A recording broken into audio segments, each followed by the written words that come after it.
Hello friends, welcome to day 10 of HTML tutorial. Today we will discuss about semantic tags and their usages. So friends, day 10 में आपका स्वागत है।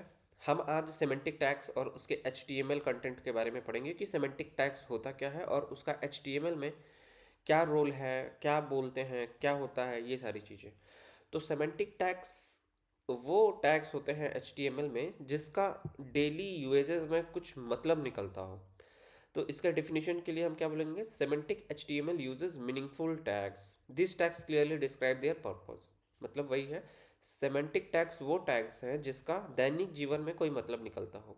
और इसका इस्तेमाल क्या है? अगर हम इसका इस्तेमाल करते हैं तो इसके इस्तेमाल से SEO, search engine optimization performance better होगी, बेटर एसेसिबिलिटी मिलेगी for disabled I mean blind peoples, and clean structure होगा। तो अब हम नॉर्मल कैसे आइडेंटिफाई करें कि नॉन सेमेंटिक टैग्स और सेमेंटिक टैग्स में डिफरेंस क्या है? तो नॉन सेमेंटिक टैग्स जिसका डेली लाइफ या नॉर्मल पीपल के लिए कोई मतलब नहीं निकलता, लाइक नॉन सेमेंटिक टैग्स अगर डिव और स्पैन की बात करें तो it don't have any meaning into the dictionary और whatever in daily life. और अगर हम सेमेंटिक की बात करें तो सेमेंटिक में हेडर, इसके मतलब से हमें समझ में आता है कि हेडर कुछ हेड सेक्शन की बात कर रहा है। नैव नेविगेशन से रिलेटेड है, तो ये हमको समझ में आ जाता है कि ये नेविगेशन से रिलेटेड आइटम है। मेन टैग, जो मेन टैग होता है वो ये बता रहा है कि हाँ कोई चीज़ है जो कि मेन को रिफर कर रही है। सेक्शन, आर्टिकल, फुटर, ये सारे जो टैग्स हैं इसका कुछ डेली आर्टिकल जैसे टेक्स्ट आर्टिकल हो गया। फुटर का मतलब HTML डॉक्यूमेंट में जो फुटर का पार्ट हो गया।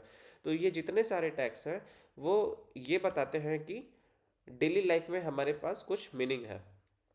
ओके, सो हेडर और नैव में इसका अगर हम यूजेस देखेंगे, डिटेल में देखते हैं, तो हेडर में टॉप सेक्शन ऑफ पेज को बोलते हैं, नेविगेशन लिंक्स को बोलते हैं। तो हेडर और नैव का अगर हम इस्तेमाल करते हैं तो हेडर के अंदर नेविगेशन मेन्यू जो ऊपर हम लोग लगाते हैं उसके उसके बारे में डिस्कस कर रहे हैं। ठीक है, तो जो हेडर के ऊपर नेविगेशन लिंक्स होते हैं मोबाइल में आपने देखा होगा, अबाउट, कॉन्टैक्ट, होम पेज, तो जैसे ही हम क्लिक करते हैं वो सारे क्या होते हैं? नेविगेशन लिंक होते हैं और वो अपने रिस्पेक्टिव पेजेस पे ओपन होते हैं। तो वो क्या हो गया? नैव टैग के अंदर डिक्लेयर किया जाता है। सिमिलर वे में अगर हम मेन और सेक्शन की बात करें तो मेन में हमारे जो सारे के सारे कंटेंट होते हैं, बाकी सारे जो HTMLs होते हैं वो सेक्शन सेक्शन वाइज डिवाइड किए जाते हैं। तो जैसे यहाँ हम देख रहे हैं मेन टैग लिखा गया है, उसके अंदर एक सेक्शन है जिसके अंदर हम कंटेंट लिखते हैं। तो एक HTML डॉक्यूमेंट में मल्टीपल सेक्शंस हम डिस्क्राइब कर सकते हैं, जैसे कि एक बैनर सेक्शन हो गया, देन अबाउट सेक्शन हो गया, एंड देन आता है कॉन्टैक्ट सेक्शन हो गया, देन आपका आता है कोई दूसरा कोई और भी सेक्शन हो गया, जैसे कि हम आवर क्लाइंट सेक्शन हो गया। तो ये सारे क्या होते हैं? सेक्शंस वाइज डिवाइड कर दिए जाते हैं, जिससे विजिबिलिटी काफ़ी अच्छी होती है और कोड परफॉर्मेंस कर कोड को हमें फिर से एक्सेस करना, उस पर काम करना काफ़ी ईजी हो जाता है। नेक्स्ट नेक्स्ट इसी सीरीज में हम आते हैं तो आर्टिकल और एसाइड। आर्टिकल आपको बातों से ही या वर्ड से ही समझ में आ रहा है कि आर्टिकल किसी टेक्स्ट आर्टिकल के बारे में बात कर रहा है। तो अगर हमको किसी ब्लॉग सेक्शंस में आर्टिकल लिखना है तो उसके लिए हम क्या करेंगे? आर्टिकल टैग का इस्तेमाल करेंगे। सिमिलर वे में अगर हम किसी साइड बार की बात कर रहे हैं, साइड बार में अगर आप किसी एडमिन सेक्शंस में गए होंगे किसी थीम में, तो आप देखेंगे लेफ्ट साइड में ढेर सारे मेन्यू आइटम्स होते हैं। एक पूरे HTML पेज को एक सेक्शंस में डिवाइड कर दिया जाता है। तो जो लेफ्ट साइड में साइड बार जो क्रिएट होता है वो क्या होता है? असाइड। असाइड टैग से हम उसका इस्तेमाल करते हैं। सिमिलर वे में जो फुटर टैग होता है हमने अभी डिस्कस किया है, जो जनरली HTML डॉक्यूमेंट के फुटर में होता है।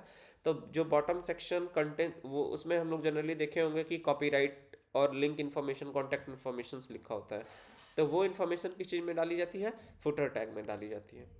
ओके, तो ये है आपका बिल्कुल top to bottom semantic tags का एग्जांपल, जैसे कि हेडर टैग हो गया, नैव टैग हो गया, main, section, article, main tag, footer tag. तो ये एक बेसिक सा एग्जांपल है जो कि हम सेमेंटिक टैग्स की तरह as a semantic tags use करते हैं। तो आते हैं बेस्ट प्रैक्टिसेस पे। तो बेस्ट प्रैक्टिसेस में क्या होता है? Use semantic tags variable possible, जहाँ पर भी पॉसिबल है आप सेमेंटिक टैग्स का इस्तेमाल करें, जिससे क्या होगी? हमारे पेज की SEO बढ़ेगी। And only one page, only one main tag पर पेज, हमको सिर्फ एक ही मेन टैग एक पेज पे इस्तेमाल करना है। तो इस सब के इस्तेमाल से क्या होगा, it improves accessibility of the page and avoid accessible div link. अब डिव यूएजेस का हमें क्या करना है, कम से कम इस्तेमाल करना है जिससे कंफ्यूजन कम हो। ठीक है, तो डे 10 आज सेमेंटिक टैग और नॉन सेमेंटिक टैग्स के लिए इतना ही। आप डे 10 पे आप ये सारी चीज़ें आप खुद से प्रैक्टिस करें, बिकॉज ये ऐसा कुछ नहीं है जो हम लोगों ने कोई नया टैग सीखा है। कुछ कुछ नए टैग्स हैं बेसिकली, बट इसका विजुअल अपीरियंस नहीं होता, बट सेमेंटिक और ब्राउज़र अपीरियंस होता है। तो इससे यह है कि आप इसका खुद इस्तेमाल करें। Header, nav, main section and section, add article and footer, replace divs with semantic tags. तो आप इसका खुद से इसका प्रैक्टिकल एग्जामिनेशन करके देखिए, और अगर कोई भी कंफ्यूजन है तो आप कमेंट सेक्शन में ज़रूर बताएं। आज के लिए इतना ही। Thank you.